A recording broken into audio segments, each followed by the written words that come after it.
дәмді, нәзік әрі дастарханның көркі болатын тарталетке жасаймыз. Ең алдымен ыдысымызға ұнды, бадам ұнын, тұз және қант ұпасын салып жақсылап араластырып аламыз.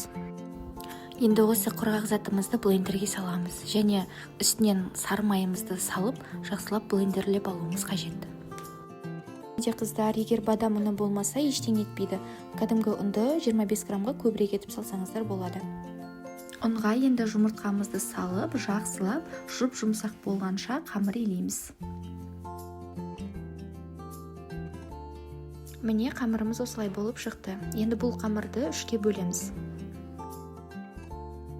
Пергамент қағазына қамырымыздың бір бөлігін алып, үстінен тағы да бір пергаментті қойып, қамырды жайып алуымыз керек. Қалған екі қамырымызды да дәл осылай жайып аламыз. Жайылған үш қамырымызды тоңазытқышқа 20 минутқа салып қойсақ болады. Оған дейін кремімізді жасап алайық. Бұл жерде жұмыртқаны, қантты және де кукурузный крахмалды бірге жақсылап араластырып аламыз.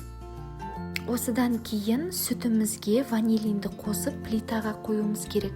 Қайнатпаймыз, жай ғана қыздырып алуымыз керек.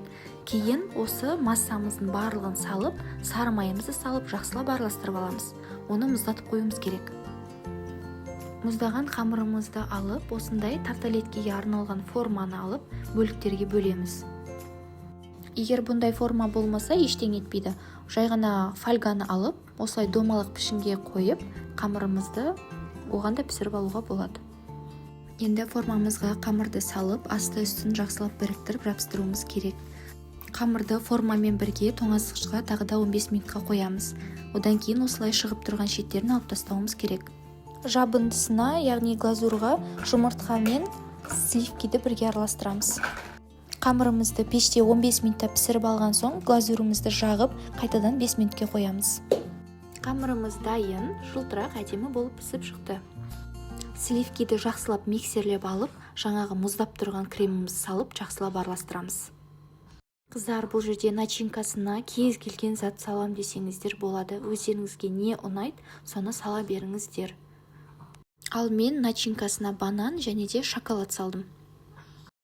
Әрі қарай енді видеода қалай сәндеу керектігін көрсетемін. Енді бұл жерде де өздеріңіз білесіздер, қалай сәндегіңіз келеді, дәл солай сәндеп қоя берсеңіздер болады.